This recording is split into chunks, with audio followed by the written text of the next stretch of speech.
Let's call to order. No, it's 7:30. It's August 18th. We did not meet in closed session, so we will begin with roll call. Nancy Kupka. Here. Julia Beckman. Here. Deb Boyle. Here. Mike Davenport. Here. Keith Mattoon. Here. Terry Pavasich. Here. And Rick Pavanato. Here. Okay, thank you. Let's rise for the Pledge of Allegiance.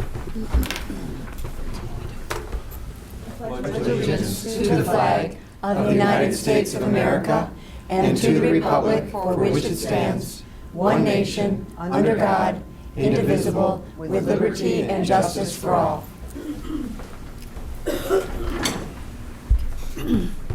Thank you. We'll begin with the approval of minutes. Do we have a motion to approve minutes from August 18th? I so move. Business and closed and September 8th workshop meeting. Yes. I will second that. Mike moves. Julia second. Thank you. Mike Davenport. Aye. Julia Beckman. Aye. Deb Boyle. Aye. Keith Mattoon. Aye. Terry Pavasich. Aye. Rick Pavanato. Aye. And Nancy Kupka. Hi. Okay, this is our opportunity for the first reception of visitors. This is the first of two opportunities. This is intended for audience members to address the board about any agenda item on which the board will vote tonight. The second reception of visitors, which will be later on in the agenda, is intended for audience members to address the board on any topic pertaining to Community High School District 99. I'll just remind everybody we will limit comments to 3 minutes, and if you come forward, we'll ask you to state your name and address. Anybody who wishes to address this board? Hearing none, we'll move on to the recommendations and reports of the superintendent. The first report, Dr. Kupka, is the Administrator Teacher Salary and Benefit Report. This is a annual report that we are required to prepare and post on the internet. We have done so, and it applies to compensation earned during the 2013-2014 school year, not the current school year. Any questions or comments? No. Nope. Okay, thank you. And that's posted now? That's It posted. is posted. Yes. Okay. The budget? Mr. Stalen is going to make a presentation about the 2014-2015 tentative budget. He will follow that with a presentation about 5-year financial projections, and then soon to follow will be a public hearing on the 2014-2015 tentative budget. So, Mr. Stalen, you're up. Okay. At the July meeting, we had you'll see, recognize some of the parts here. I've truncated that presentation to just the highlights, even though that presentation was only supposed to be the highlights itself. But I really don't want to repeat all of the same information for you, so I'm just going to hit some of the key things. And I will be jumping around a little bit tonight. I apologize for that, but we with the 5-year projection, but I wanted to make it clear we have 2 hearings that'll be coming up later, and I'll pause at the end of each of these parts of the presentations for that to occur, even though it's the next agenda item. But I'm going to fit the 5-year projections in between these 2 events. But this slide is just a recap of the tentative budget, trends for the key revenue areas. The property taxes are pretty much locked to inflation, the CPIU factor. We're seeing some small increases in new construction, which is a relief because for a couple of years we had almost nothing. Interest is still nominal, tiny increase possible. Fees and other local revenues are relatively flat, and that's because some of it because we have not pushed on fees or anything like that onto our local students in the last couple of years, although we have made some adjustments prior to that were significant. And a big negative for us is the 20% cut in state aid. The state basically in the past years has been either delaying its last payments to us, owed us money. Finally this year they just said we're just going to cut it. And so we have a $420,000 reduction in state aid. As we get into the projections, there's some other things that I put in the packet for you today, but this is, I don't know if this is the first blow of many, or this is just this year, and then as other things go forward, we'll be dealing with. But federal is still okay for now. No big swings there for us to compare to the other changes we have. And this is what it looked like. This is what the summary is. Overall, 2.2% increase in the budget for this year compared to last year actual. And nothing's changed at all in this exhibit from what we displayed in July. Again, trends for expenditure areas. Most major items are tied to that revenue stream at 2.2%. Roughly 85% of our total expenditures are either directly or indirectly tied to consumer price index, and that's a positive and a negative, but it's a way we've been controlling our operations for many years, and it's kept us in, I think, sound footing. Capital outlay is discretionary to some extent, but we have some things that we need to address. There's going to be some outside things that will come into play for us. Life safety is something that we'll be addressing in the next couple of years. We don't see anything too significant at this stage, but it's something that's mandated. Historically, we would have issued bonds without the need for a referendum for that. Now we would need to go to a similar process, but it's subject to a referendum if petitioned for that. So, but right now we're not seeing the need for that. But it's just we're letting you know that capital outlay is discretionary to a point. Some larger items not tied to revenue stream, utilities, been fairly volatile, but they aren't such a big part of our budget that they create too much of a problem for us. And special ed, it is volatile and it is impacting us. And you recall at the last presentation, I gave you the graph of how our students that age out at age, we actually are responsible for students up to age 22, and how that population is growing. We have kind of a bubble there for us, and so that's putting a pressure on our expenditures. Here's the special ed. I think I just jumped ahead. I just told you some of these things. I didn't think I had this slide left in there, but I think I did. And the outplacements are going to be a bigger problem for us. Can I ask a question? Sure. We had thought a year or so ago that there might be the opportunity for us to take in students from other districts to our special ed program to kind of offset some of the costs. Have we had any interest? We were looking at the transition program, and that's still a consideration, but we're also, actually Scott has made it like just to take a strong look at a different population that we could also, of our own kids that we could house there. That would be a bigger benefit for us if we were to do that. That would be the ED population that we could possibly set up a couple classrooms there, but it's still very tentative, and we just want to see if it's even feasible at this point to bring a couple classrooms in there. The back section of that building is still not built out, and that would be one possibility. So we are still looking at bringing other kids into our program, although our transition program really has filled. I mean, it's a fairly big, it would be one or two kids. This other ED population, if not another transition group that we bring in, it could possibly be ED. And hope I didn't get him in trouble with his peers or anything, so because sometimes we say things here that gets picked up differently when it gets out there. But it's very tentative, something we're going to study in the next year, and we would obviously have to bring that to you because it would involve a build out of that building and some changes. Thank you. Sorry to. You're welcome. So this is the expenditures. It is up 2.9%. Part of it is the special ed costs on the bottom, the tuition of 15.4%, and also purchase services, which we did have a big increase in transportation costs this year, changing vendors, and we're actually, it's a little bit of a sore subject, but we actually do think we have that under control now, and the management of this company does appear to be controlling things much better now. But there are some issues, and we'll do we intend to do a report to you in the next meeting about kind of what happened. The first 2 weeks were miserable. They shouldn't have been. Yep. The company made some changes at the last minute that they didn't tell us about, which was a surprise then to our parents and our students. And so we had to remedy that miscommunication on their part right away. It kind of set us back 2 weeks. So this third week was more like what we expected the first week to be, where there's overcrowding on some buses because you have to balance all that out. And it certainly is much better now, and we think we have most of it handled. So we had a 2 week problem that we had to deal with. They'd set up earlier times for all the buses, didn't tell us, and sent them out on that first Monday, and they were going through areas 15, 20 minutes ahead of time where there were no kids to pick up, and it was just a total communication on their part. But we'll hit that at a later time. I don't mean to get too far off. We have a lot to talk about tonight.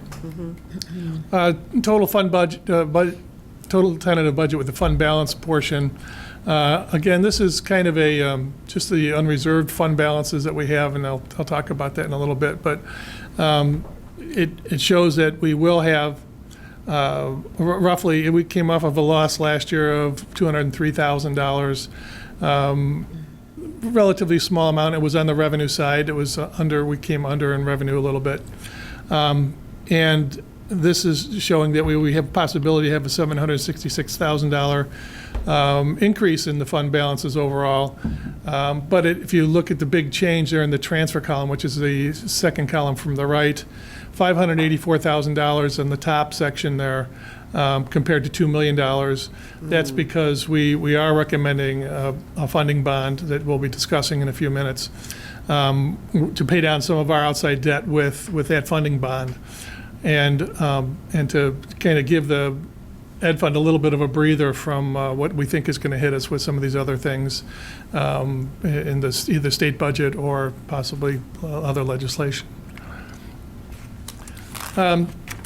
So we have proposed changes. Now, typically, we have not had any changes, and there are no changes to the revenues or expenditures. But you have in front of you some changes to pages 2 through 4. And these are not binding changes. These are not things we have to do, but they're things I'd like us to consider. We did have I think there's some confusion about how the fund balances work in our district. The form itself, the Form 5036 is the form that we turn into the state, and we use that for displaying the budget and things. But it initially was designed to be a cash basis document. In fact, I won't say all, I can't say all. I would say 70% or so of the schools in the state still report on a cash basis.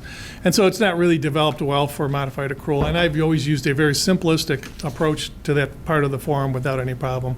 But it's led to some confusion out there. So I've restructured, and you have that in front of you, pages 2 through 3, which, and that part of it actually will help us, I think, communicate how it's possible for us to actually, if we want to, eliminate all of our deficit positions, but just by combining funds and getting rid of different pieces of it. And so it shows how we can do that. We would take separate action. It would take special action. It's nothing we're recommending tonight for action. It's something that I think over the next couple of months I'd like to spend time going through it in detail with you. It would be a recommendation of mine to just get rid of the working cash fund because it's really part of our other funds already, and I think it would make things much simpler in our district for people to see it and understand how it works.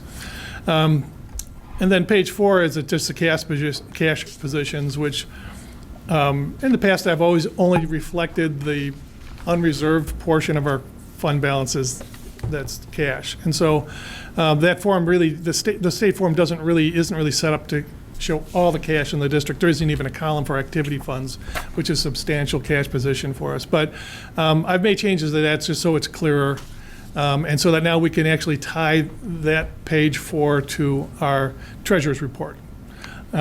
And so these are not binding changes or recommendations. We can ignore them, but I'm going to make a pitch in the upcoming months for us to do it just to simplify our structure.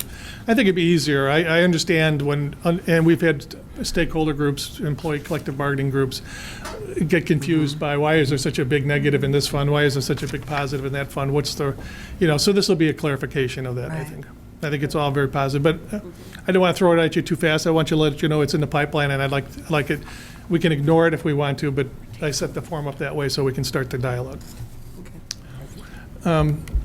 This is the page 2. I gave you copies, but if you look, the real simple part that I'd want you to, the top estimated beginning fund balances, you see there's reds, there's negatives up there. And when we go to page 3, which is the end of that form, you won't have any negative fund balances at the end if we do that. And it would involve abating portions of the working cash fund, which is one separate legal action we would have separate action on, and abolishing it, which is, if you abate it, you're only taking away part of it.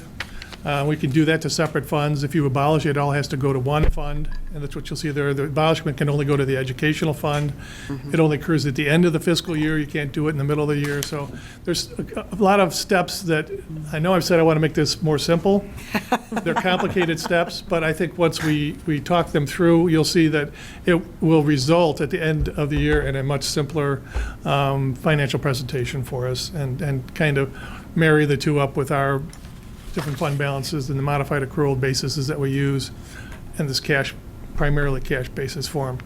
So, Quick question, Mark. Sure. I'm sorry, and I know we're going to discuss it later. Did you indicate that the working cash funds, this is sort of something that districts are beginning to do? Is to, or is no, this- it's not every, some districts abate or abolish their working cash fund more sooner. We've never, really, Right. well, we have abolished it when we've replaced it years ago. Right. But in recent history, we haven't. Okay. And so, others, each individual district, some may have done it depending on their financial situation. For us, we haven't really even accessed in terms of physically transferring our working cash fund to other funds. We haven't done that. We hadn't had to do that because our cash flow, and that's really that's what this page of it is, the summary of the cash transactions. We have very large cash balances throughout the year, and have not had to make changes in the working cash fund and move that to a different fund because we've had other funds to cover it. Thank you. But, and that's what this will be, is to clarify that, and we'll walk through it on a transactional basis when the time comes in the next couple of months.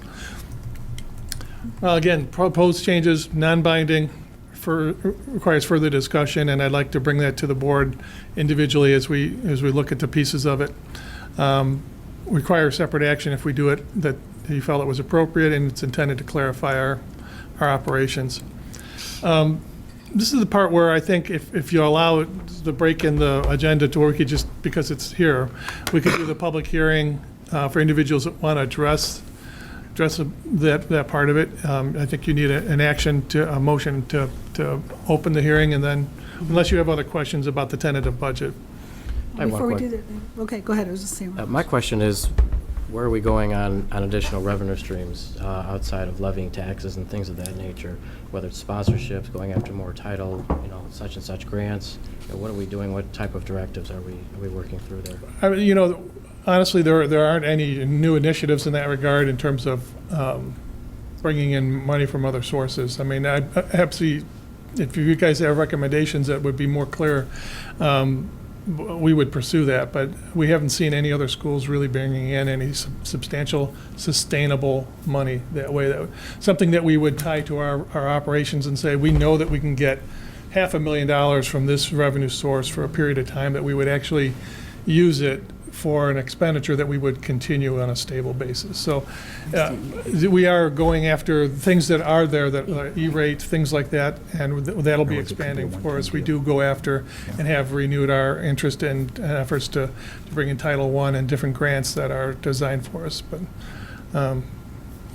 I don't have anything in this budget that reflects that, this time at least. Thank you. Okay? Any other questions? Okay, do we have a motion to open up? I move that we Community? open up the public hearing for the tentative budget. I'll second that. Terry motions, Mike seconds. Terry Pavasich, Aye. Mike Davenport, Aye. Keith Mattoon, Aye. Rick Pavanato, Aye. Julia Beckman, Aye. Deb Boyle, Aye. and Nancy Kupka. Aye. Okay, we're open for comment. Would any members of the public like to make a comment right now about the, concerning the issue of the 2014 through 15 tentative budget?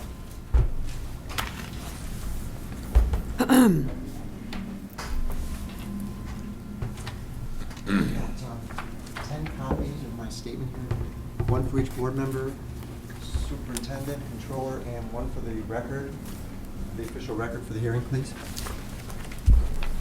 Hello, my name is Scott O'Connell. I'm from Downers Grove.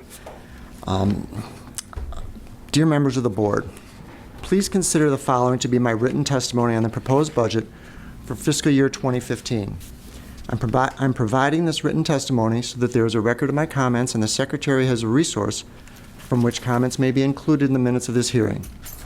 In addition, within my written testimony, I will provide references to the public records which I believe support my statements and/or position.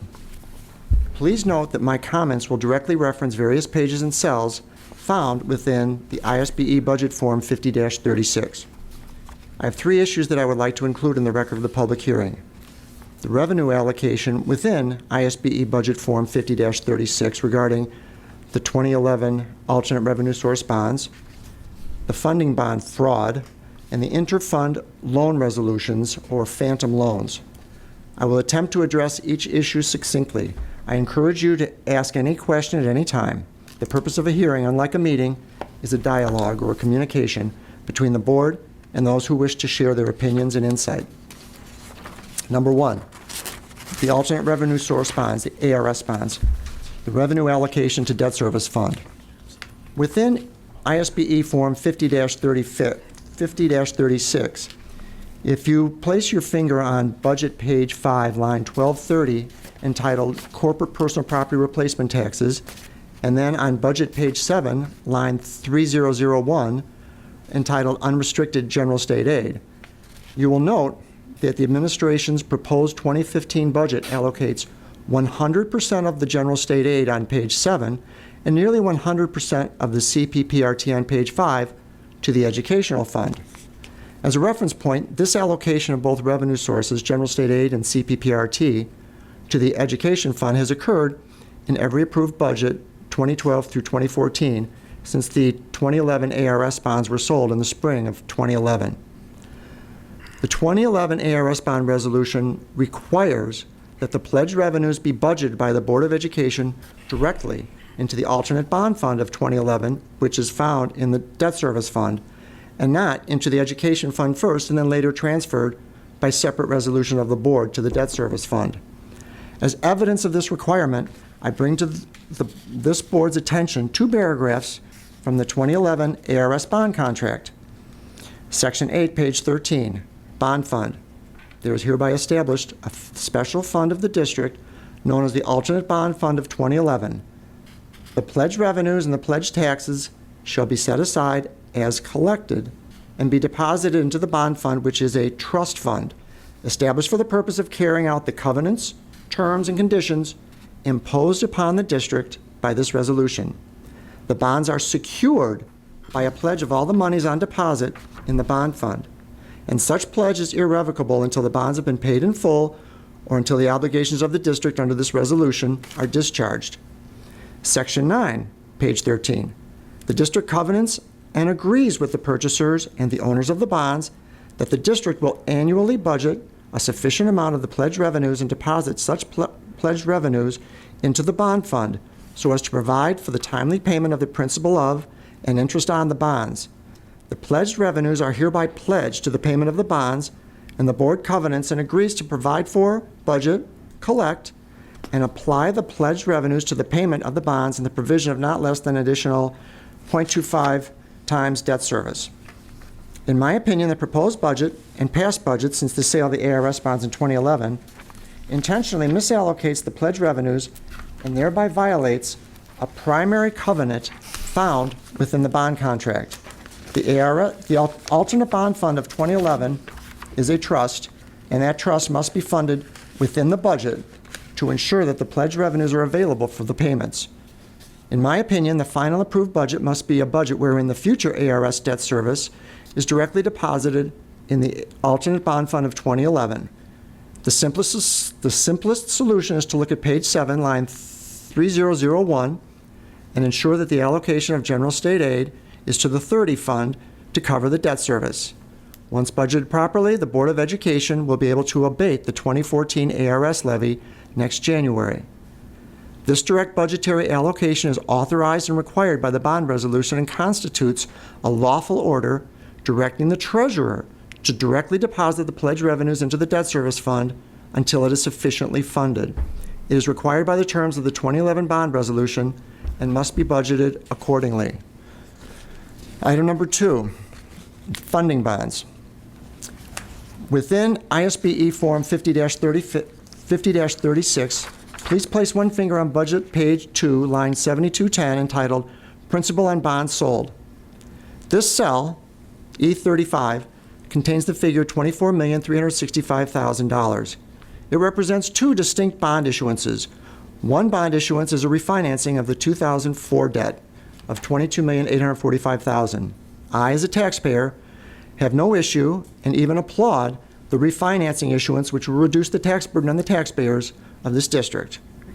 The other bond issuance of $1,520,000 is based on a false representation made with an intention to deceive. The facts, when examined objectively, demonstrate that this board and the administration have violated the covenants of the 2011 ARS bond contract. Facts. There are no claims against the district. The pledged revenues, general state aid, and CPPRT are sufficient to pay the debt service until the last maturity is paid.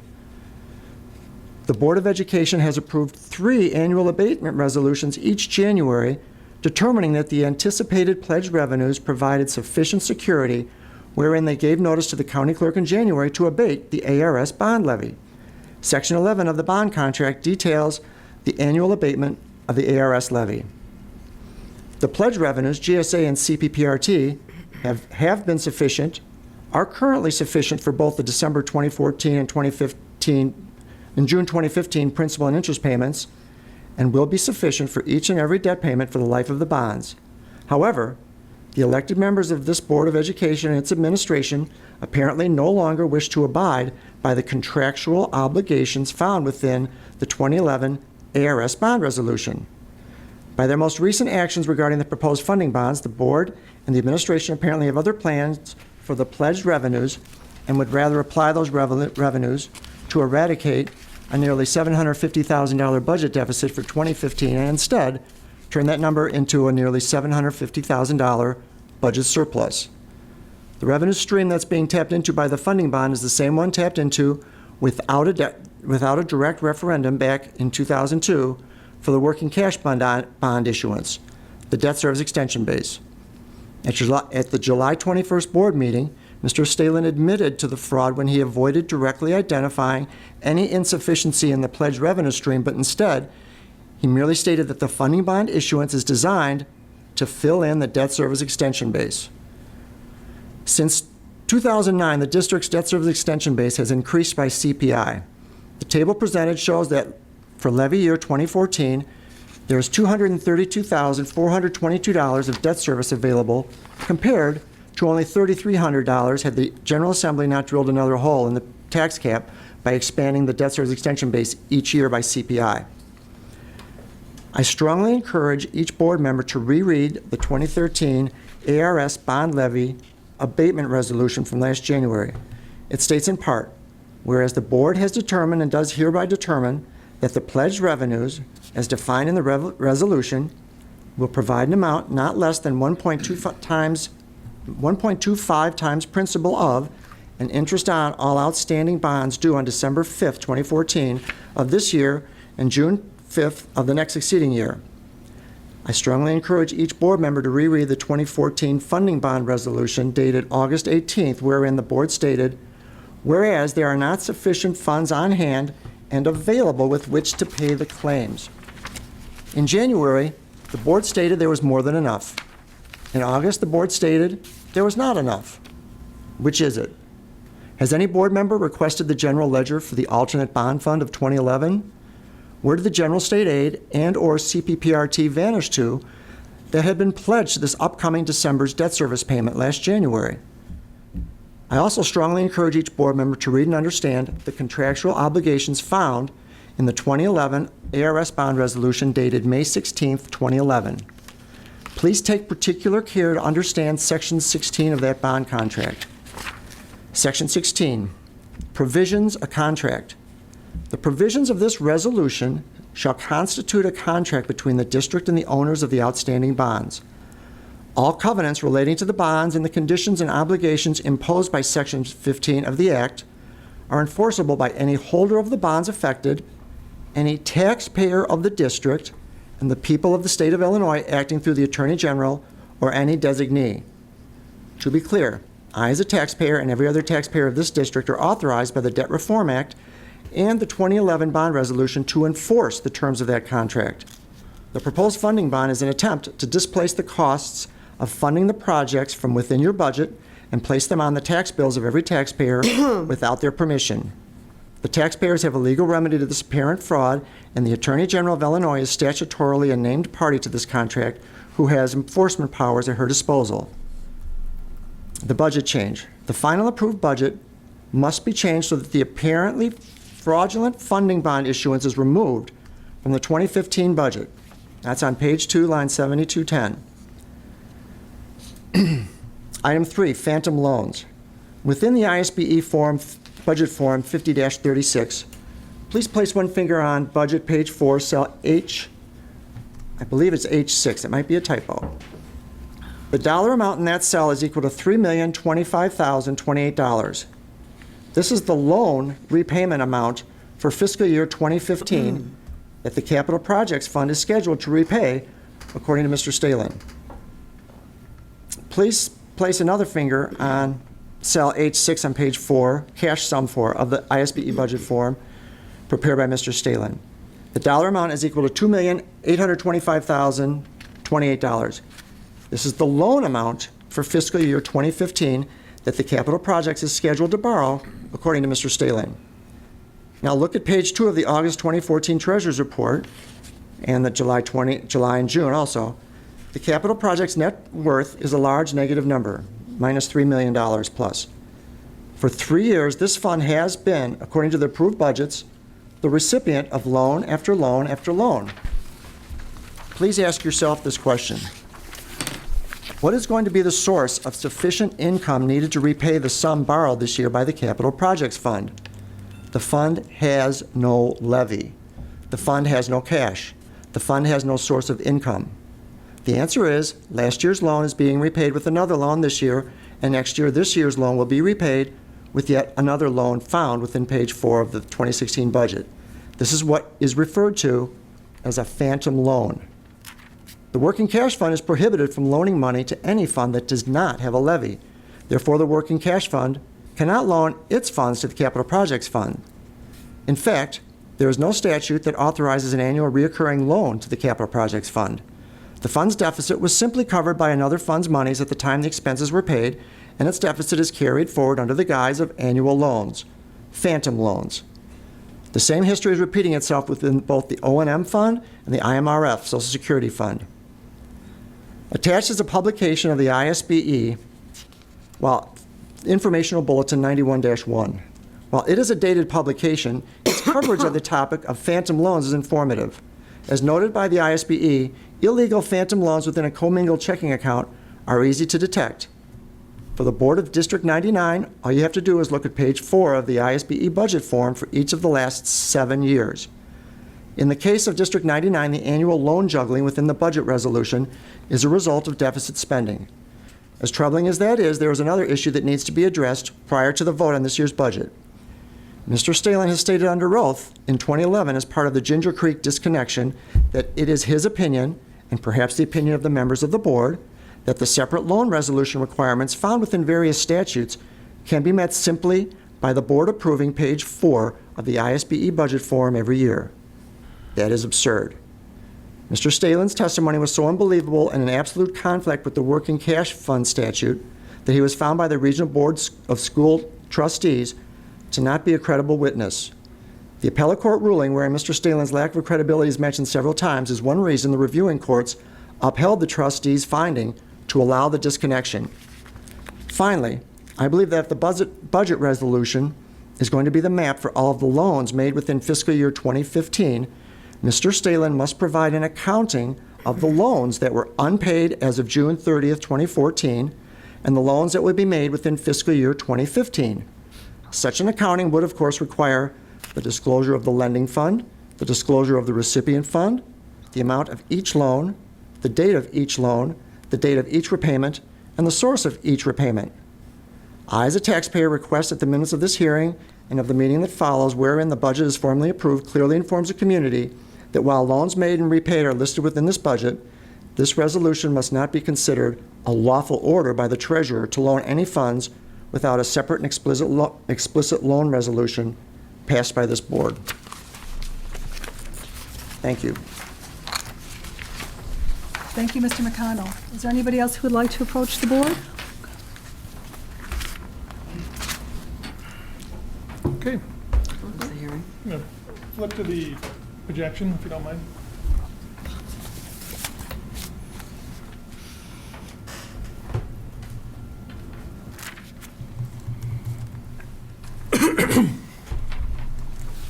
Excuse me.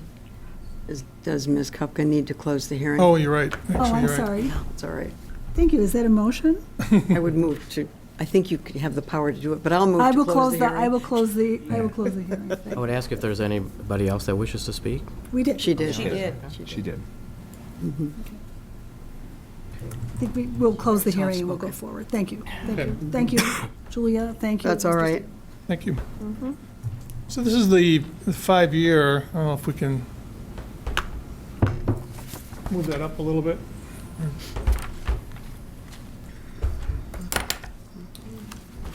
Five-year projection of the fund balances. It starts with the green column, which is on the left, the unaudited, but it's our estimate of the operations for the last year. There's only, again, we operate the district on a cash basis for the most part. We only make small adjustments. Not small, we move the early taxes out and any large adjustments, actually. But we don't make all adjustments that would be made to get it to the full modified accrual. But we roll those numbers forward, and this becomes the launching part for us, a launching pad for us for the budget for the next year. And also just gives us a view of where this budget, current budget, if not changed or kept with the different parameters on the top, were to roll forward based on those parameters and those changes. And so everything that's in the green highlighted section is something that's already been historical data that's already taken place or we know is a fact. Actual 2013 CPIU 1.5% has already been determined by the Bureau of Labor and Statistics. You can see that affects our FY 15-16 operating year down there. Going forward, the 5-year and even 10-year average CPIU is actually higher than 2.1, but we're using 2.1 going forward for that projection. And really, that's the biggest thing that affects the total presentation and total projection. We also use that because if you notice on the right-hand side, our expenditure parameters, 2.1%. Most of our contracts are tied to the 2.1% as well. So changing the 2.1 factor amplifies both sides or affects both sides. Can you maybe roll it down a little bit to where we just have the projected financial data? Thanks. That's good. That's good. So you can see the net change in the fund balance. Last year, we had a $203,000 reduction in our fund balances. The next 5 years, this current budget is have a $766,000 surplus budgeted. It does rely upon 1.5 million of that right above it for the funding bonds. For that to happen, we pointed that out in July. And it shows that for the next several years, this would be a positive projection. But if you could go back to the top, Greg, I'm sorry to keep rolling you back and forth. This projection assumes, keep going, Greg. No change in general state aid and no future one-on-one costs, which are, I think those are big assumptions. So I wanted to take this, stream and then just show you some other possible things that would come from it. And that would be the next file. I'm sorry, there should be one more. Is there maybe it's down below in the same, it is Oh, it might actually. be. I think it's just lower in this whole thing.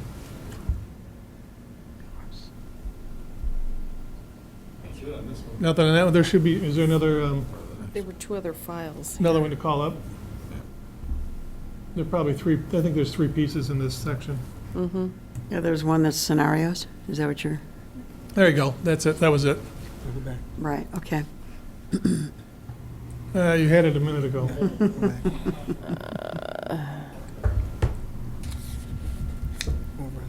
There you go. That's it. Yeah, it's this project. So this is the changes in fund balance of specific future events. And the first two items. First off, I'm starting with that same row from the previous exhibit, the net change in fund balance. And if anything, everything were just to stay the same, that's where we would go in terms of its projecting forward. The Educational Technology Initiative, though, is one that we have in our strategic plan. I think we're doing a larger pilot for it this year. Spent over $500,000, or at least we have budgeted $500,000 for purchasing hardware for that, for our students to implement that on a pilot level. And what I wanted to do is just let's take a look at what those costs would be rolling that forward. We already have the 14-15 budgeted. If we were to go to a 3-year contract, even if we were just to lease it or just stretch the costs out over 3 years at a time, primarily through a lease, it would be $450,000 a year for 3 years. And if you notice, the third year it goes up. That's because the $520,000 we spent this year, those machines would have to be rolled over.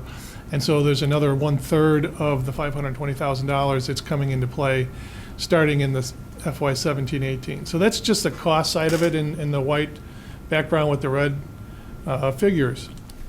And standalone by itself, we could probably support that. Look, our fund balances would suffer a little bit, but we would still be carrying positive balances going forward. And if you move that up a little bit, Greg.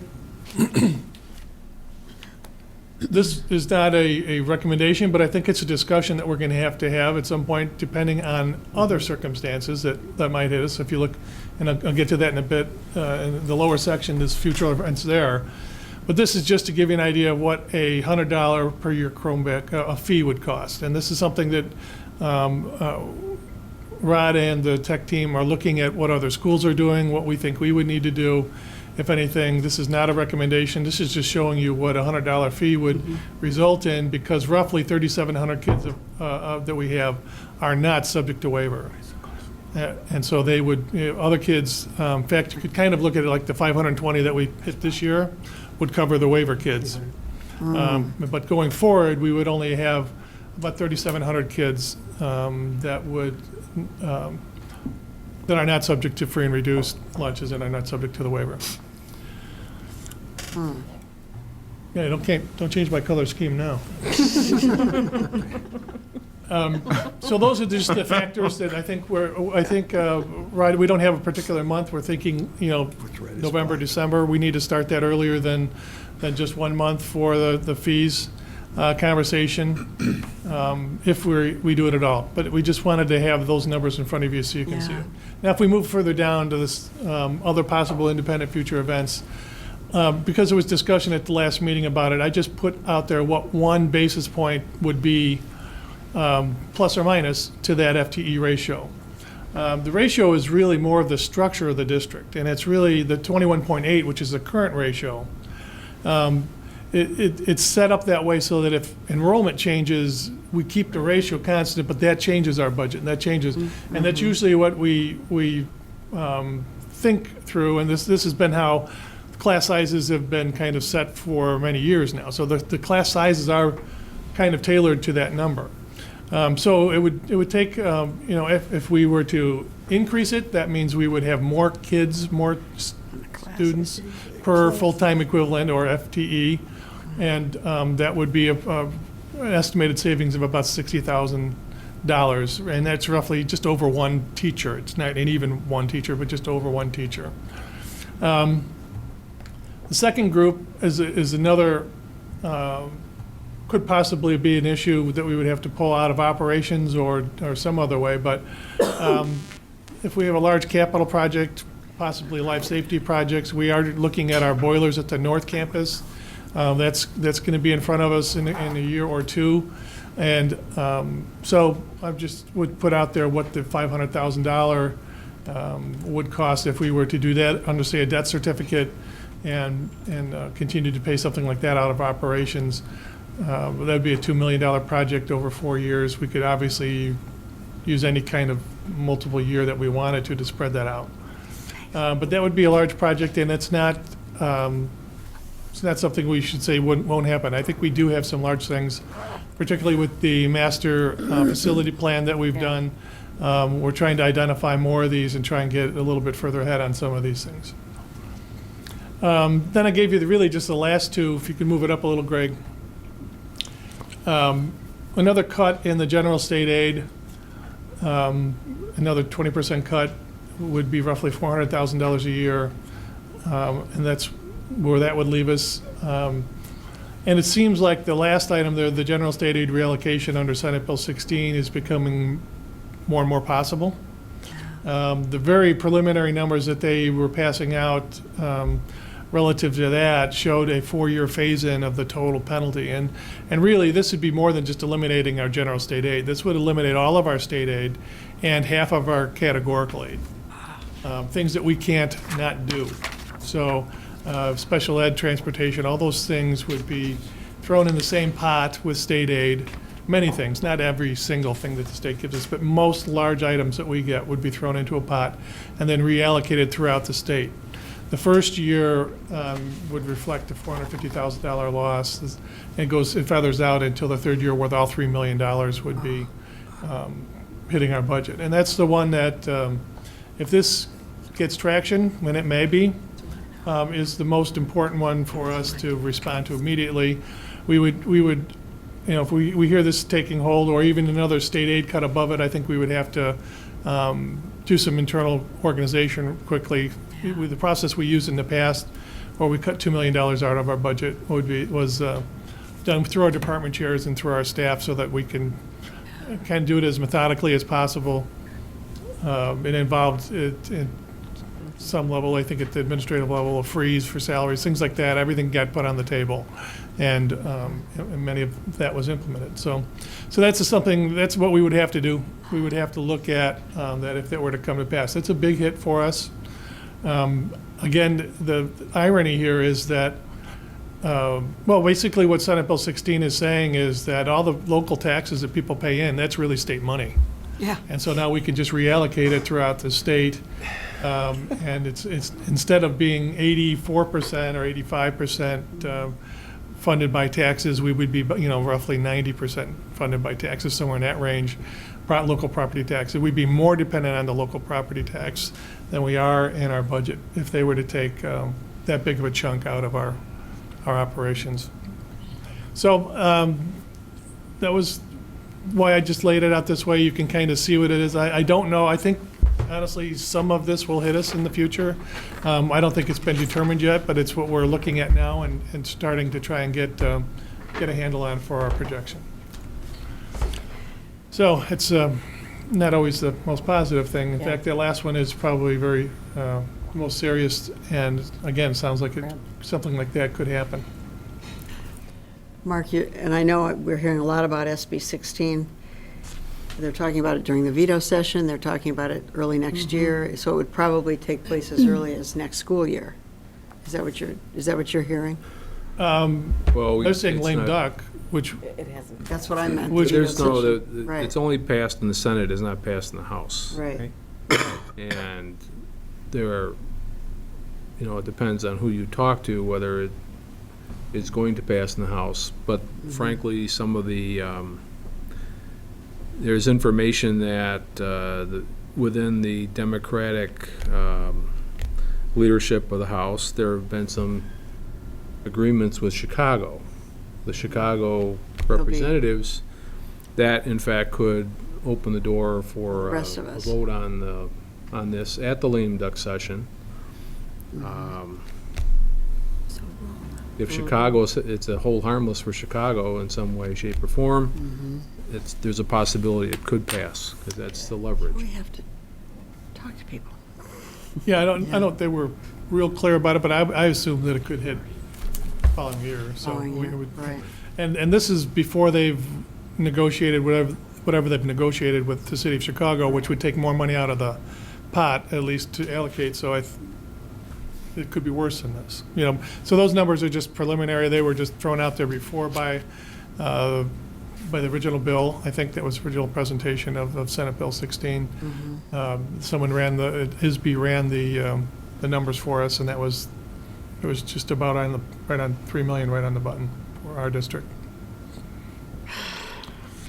And that's it for the projection. I don't know if you have any questions about that. No? Lot to Call your digest. congressman. That's right, call them all, that's right. I think we're planning, Mark will explain, I think we're planning some communications on it if we get more facts about it.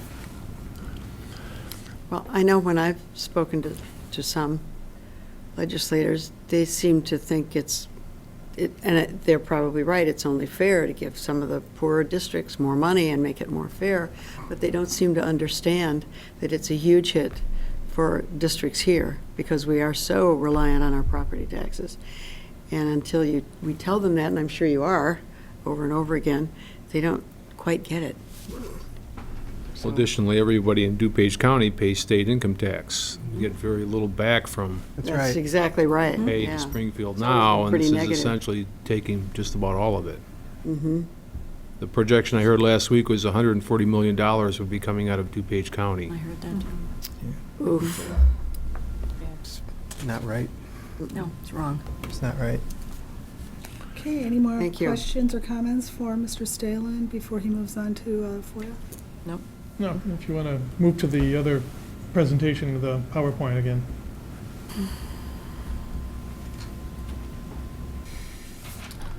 Okay. So this is the refunding of the 2004 bonds and some other outstanding debt. We presented this again in July, so I've just got a couple fast slides, actually. I was anticipating perhaps a bigger crowd, so I think most, it's currently, we currently have outstanding long-term obligations of $64.7 million total principal interest as of June 30th. Large portion of that is still tied to the 97 master facility plan additions, and it's well under our statutory limit. It's only 21% of our statutory limit. 18.4 million of other general obligation debt has been issued without increasing the debt service tax rate.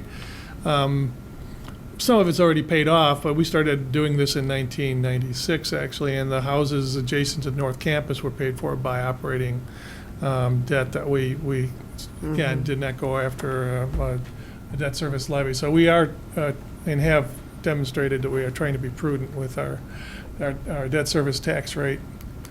This is the pictorial I showed you. The gold bars are the funded by debt service levy, the green funded by operating funds. If you just take the gold operating debt service, it is scheduled to drop off in 18, and then would be eliminated completely in 21. And we're not anticipating dragging it out any longer.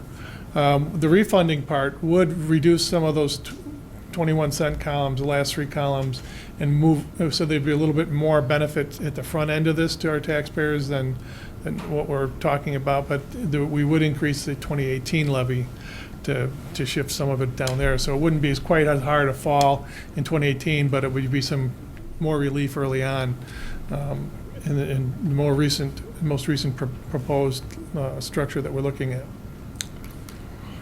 And this is what the long-term range, if you recall, somewhere between a nickel and a dime is probably long-term where we'll need to be. I mean, the life safety project that may or may not come to pass, the boiler replacements, things like that will and can impact our debt service if we go to bonds to issue that. Some may be too large for us, particularly if some of this Menard bill does hit us. We'll have our hands full on that side with state funding. So the long term, I think this is a very prudent level for us to be, a nickel to a dime. Nickel obviously would be a great target range for us and give a lot of relief to our taxpayers. Refunding of the 2004 bonds, again, this was, I'll repeat, it's all callable. We can pay off $22 million of principal at that time. Face rate on those bonds is 4.75% roughly. Some of that was just done by them paying a premium so that they could have a higher percentage rate, and they're in the window dressing. The actual cost of the bonds net to us when we issued them was in the 3.5% to 4% range. But it has a high face value, which is really a good thing for us now, because when we call them, we're avoiding that interest at that rate for the remaining years of that bond. And we can, we've been told that we can refinance the bonds. It's somewhere closer to 1.35% total in cost. Savings is about $2 million. And the proposed use of that savings is to, would be, well, the impact would be about $12 a year on a $300,000 property. And because that is such a, I know it's a savings, but it's a fairly nominal savings to a taxpayer. And with what we have in front of us, and I think we just saw it with the projections again, we were trying to use it to pay off some of the current debt in our operating funds that's already outstanding as well. And so really using about $8 of that $12 is what that little note there at the end of the, is roughly $8 of that 12 would be to pay off other operating fund debt. And so then the net drop in our debt service levies would only be about $500,000. So it is minimizing that relief, gives some relief still, but it's overall it's only $1 a month is what, if we don't do it at all, it saves $1 a month. So on a $300,000 property. So 100% of the proceeds would go into the debt service fund. $1.5 million requires a public hearing, and that's I think what we want to do right here. And so if we can, if you like, unless you have questions on the debt service part, we can open it up to a Open it hearing. up again? I move that we open up the public hearing for the funding of the bonds. Okay, Terry moves, but before that, does anybody else have any questions or comments before we open it? Okay, Terry's moved, I'll second. and Mike has seconded. Thank you. Terry Pavasich, Aye. Mike Davenport, Aye. Keith Mattoon, Aye. Rick Pavanato, Aye. Julia Beckman, Aye. Deb Boyle, Aye. and Nancy Kupka. Aye. Thank you. Would anybody like to speak with the board concerning the intent to sell $1.525 million of funding? Once again, I'd like to introduce my testimony. Hello, I'm Scott O'Connell again. Everything that's included in there I covered in my previous statement, so I will be much more brief this time. I'd just like to make a few points. I would recommend that the board read the 2011 ARS bond resolution, which includes the contractual obligations in that resolution, so that you can realize this funding bond is based on a false assumption. Number two, you need to consider the trust of the community when you go to vote on this funding bond. I urge you to vote no on this funding bond, and I also further urge you to permanently rescind the funding bond resolution so that you're not tempted to do this again. If you are aware of how the alternate revenue source bond works, it's got two sources of revenue pledged as well as an alternate levy that's already on file with the county clerk. There's no need to sell another bond when you already have a levy on file with the county clerk. This is just an attempt to utilize the available debt service extension base. And I would also recommend that you consider a referendum in the future to move your debt service extension base to zero, because debt and make all debt subject to the approval of taxpayers. Because non-referendum debt enables a lapse of discipline to occur and even can encourage it. So once again, please, I urge you to vote no. If you have any questions, I'm willing to field them if you'd like. Thank you. Thank you, Mr. O'Connell. Any other comments? Hearing none, we'll close the open portion of this meeting. Mr. Staley? Not the open portion, but the hearing portion. Excuse me, the hearing portion.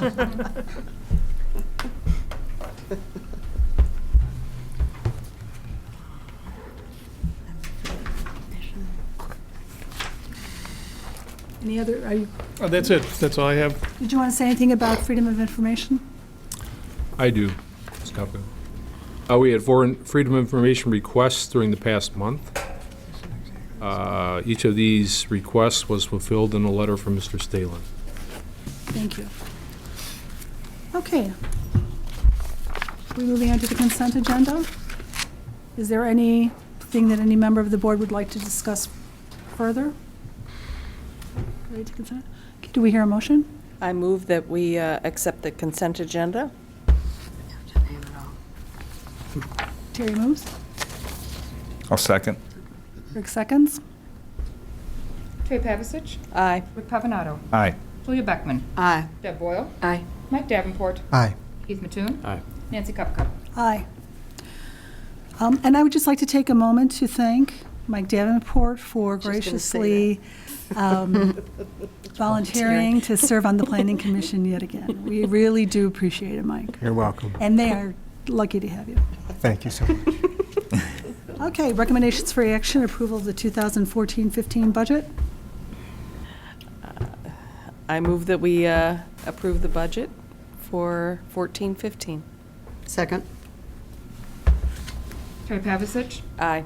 Julia Beckman, Aye. Deb Boyle, Aye. Mike Davenport, Aye. Keith Mattoon, No. Rick Pavanato, Aye. Nancy Kupka. Aye, it's passed. Thank Can I you. remind you too, please, I need each of you to sign the form at the conclusion of the meeting based on how you voted. Okay, Please. Thank you. will do. Okay, we're going to have a closed meeting on October 8th. That's correct, Dr. Purposes of Kupka. The substance of the closed meeting is the superintendent's evaluation. Given that is the only topic for the meeting, it can be a closed meeting throughout. Essentially, by approving this action, you're notifying the public that there will not be a need to attend, there will not be a reception of visitors, there will not be a vote by the board. All the business will be as part of this superintendent's evaluation. Thank you. Do we need a motion? I move that we have a closed session meeting on October 8th. I'll second. Okay. Terry Pavasich, Aye. Rick Pavanato, Aye. Julia Beckman, Aye. Deb Boyle, Aye. Mike Davenport, Aye. Keith Mattoon, Aye. and Nancy Kupka. Aye. We have no old business or new business of note. Wow. That's correct. Moving on to the second reception of visitors. This is the opportunity to address the board on any subject you would like. Hearing none, we'll move on to communications and announcements. Report on the legislative education network of DuPage. We'll be having our first meeting on September 26th, and we'll have a report afterwards. Thank you, Keith. What about CSD? Just a couple of things that, which I have to find, I'm sorry, my talking points. We've just had an update on the SASA strategic plan, which goes until 2015, and we are on target for that plan. And also, Dr. Volpe is looking for more property, because some of the property that we've been renting from another school district is it's just not in compliance with what we need for special ed students anymore. So it's hard to find property, so if anybody knows of any that that SASA could either rent or probably rent rather than buy. But it's getting to be rather critical, because we have students in there who need some accommodations made, and the buildings are sort of falling into disrepair because other districts are having trouble with funding as well. And I think that was the highlight. Oh, just one other quick thing about the extended school year, which was this summer. The SASD was able to participate in a Golden Apple Foundation opportunity. We're all aware of the Golden Apple Foundation, which funds fabulous teachers and keeps them going. Well, there is something at Benedictine University which takes in students, and they become Golden Apple students. And they were part of our extended school year program this summer. So they got a lot of very interesting experience early on, and they were very valuable to the program. It's just one of the many things that we get to do because we have universities so close by.